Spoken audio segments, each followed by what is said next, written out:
flag football has been added to the Olympics for the Los Angeles Olympics, right? In, when the hell is that, 2028? Something crazy. Right. And there had been a lot of interest amongst NFL players, which apparently has been actively encouraged by the league, as opposed to saying, "Are you insane? We're not risking you lunatics playing the Olympics. That's crazy." Anyway, a lot of interest from NFL players. The NFL seems to be actively encouraging this, so we may end up with a dream team type of deal here, where half the U.S. Olympic side is stuck full of NFL players. Number one, I'm all for that. I think that's an amazing concept. But number two, it means we have to create a team. We have to figure out what that's going to look like. So I think we're going to create our teams here. Now, I have been working on the basis that we'll do it for the Olympic team, right? So not like who would you have as a flag football team right now, because it's not going to be right now. It's going to be 2028. So it's going to be, what is this team going to look like in 2028?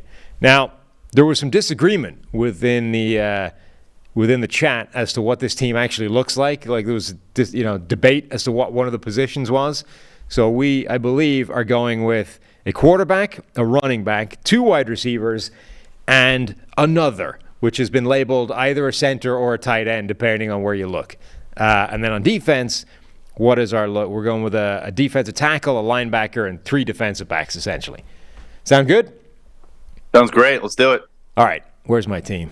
All right. I want Patrick Mahomes as my quarterback. I think Patrick Mahomes is made to be a flag football quarterback, right? The dude, you can't ever catch him.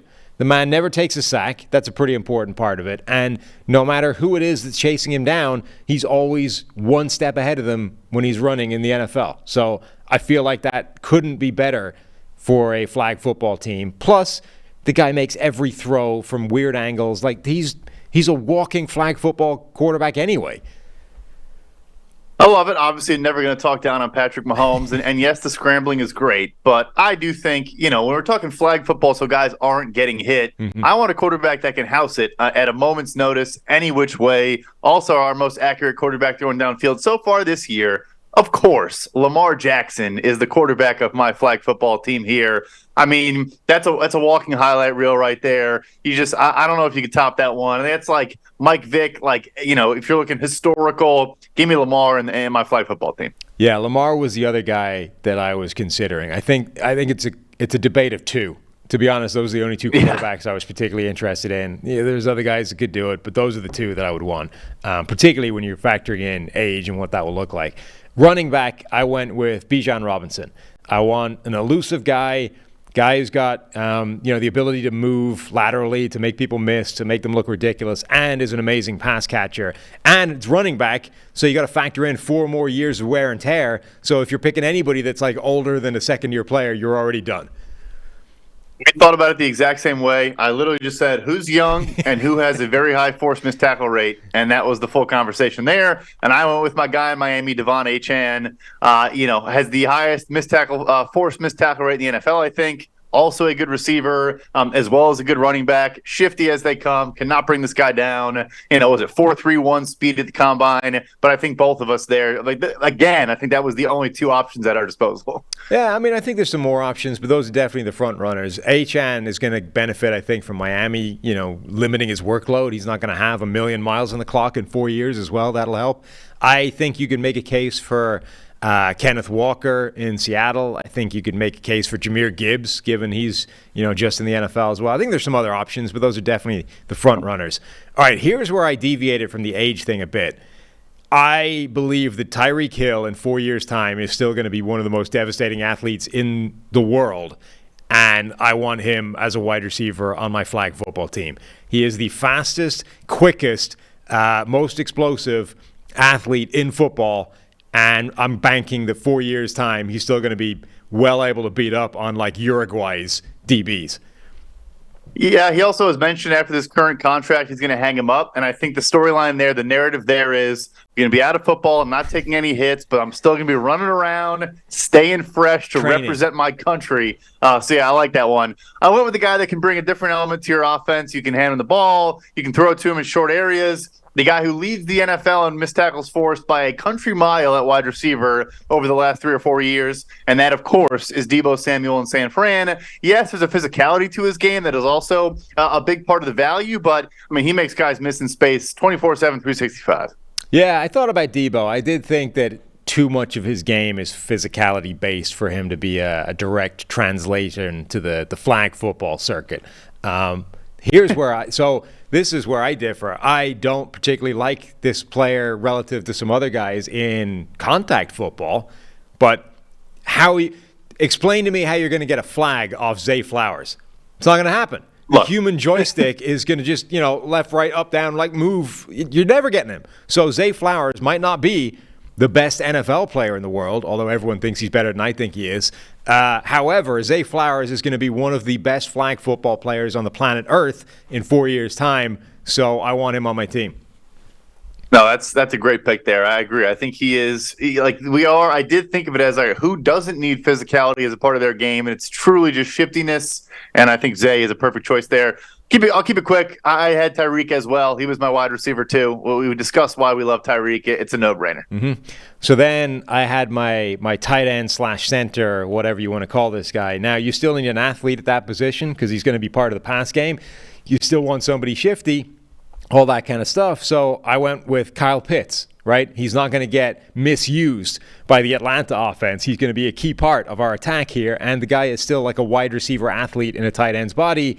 Good luck trying to cover Kyle Pitts one-on-one.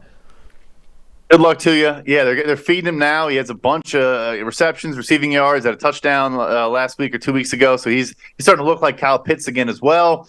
We talked about the age, went with a rookie here in our guy Sam Laporta at Detroit. Obviously can block a little if you do want him to stay in block, but also, of course, can leak out. We know he can leak and catch bombs from Jared Goff. Why not do the same for my flag football team? I like it. I considered the other two essentially really good rookie tight ends, or not really good, but Dalton Kincaid, who's not hit the ground running necessarily in Buffalo, and then Luke Musgrave, who I think has looked really good for the Packers, and is like a freaky long athlete again. Like try cover that dude if you're just a regular human being playing flag football. All right, defense. There's one I think we both had that's like the most obvious no-brainer pick here, Micah Parsons. Like he's your defensive lineman. He's also a freak athlete, linebacker, can work in space. There is no better defensive player for flag football than Micah Parsons. That was an easy, obvious choice. You also, of course, you can play him off ball. You can get him just tee off and rush the passer. I think both of our first two picks, I think we share them both, are the most obvious choices here. Maybe the 4 years, a bit of a concern. But anyway, my pass rusher is Micah Parsons. I'll double up. Sorry, graphics team, I'm complicating matters. But we also both have Fred Warner, the best off-ball linebacker in football, the rangiest coverage player at his position, a freak athlete sideline to sideline. Doesn't get any better. Yeah, absolutely. Fred Warner, a no-brainer for me as well. Then we get into the defensive backs. I chose Brian Branch. One of my favorite players in this entire draft. He's hit the ground running. He looks like a defensive rookie of the year type of candidate. And the guy, I think, can play anywhere in coverage on a football field. I mean, his instincts are great. He can line up in the slot and cover. He can line up out wide and cover. He can play safety and cover. Brian Branch is your gadget Swiss Army knife in a flag football defense.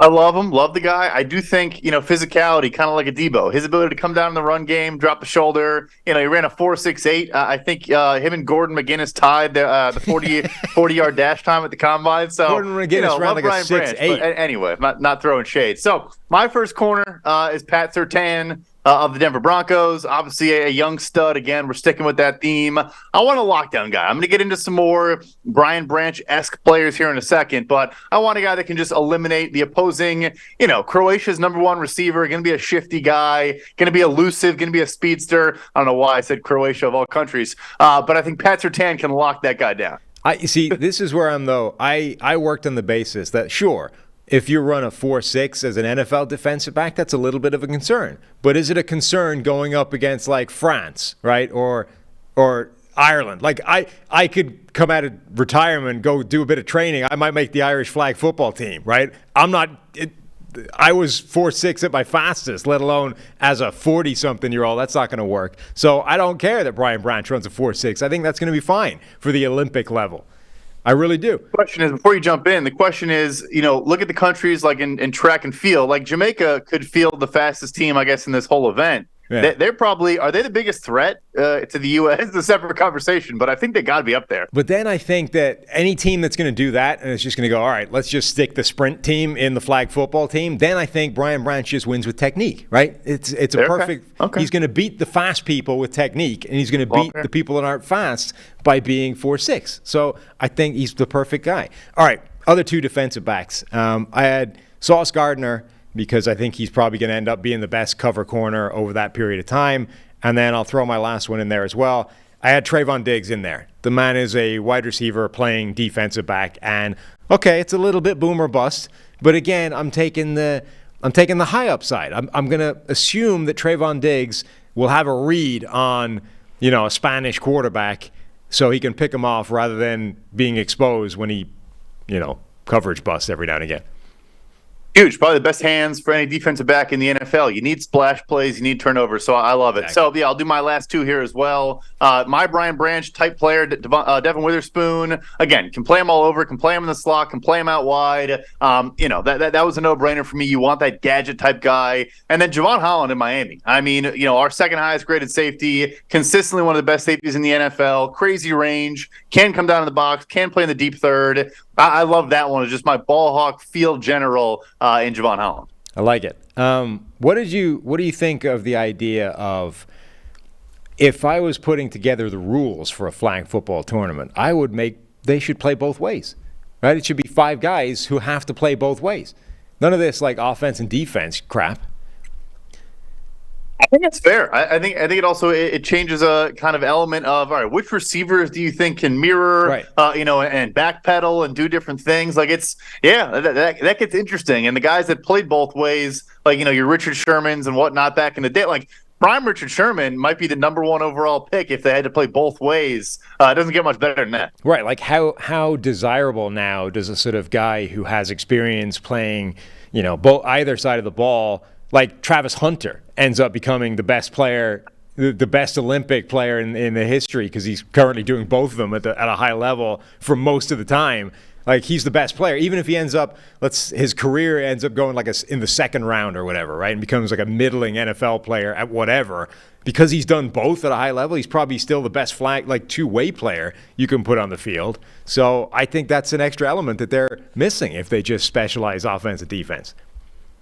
Yeah, he would be a lockdown guy. Tariq Woolen would be great as well. Yeah. Those guys that have the position flex on both sides of the ball. Yeah, Hunter, you're right. I mean, he should be, and we're talking 2028. That'll be right in his prime. He might be the top guy. That's what I'm saying. I forgot about him, but I should have thrown him in there. I suppose technically he's not an NFL player yet, so we can't legally, by the rules, we can't put him in.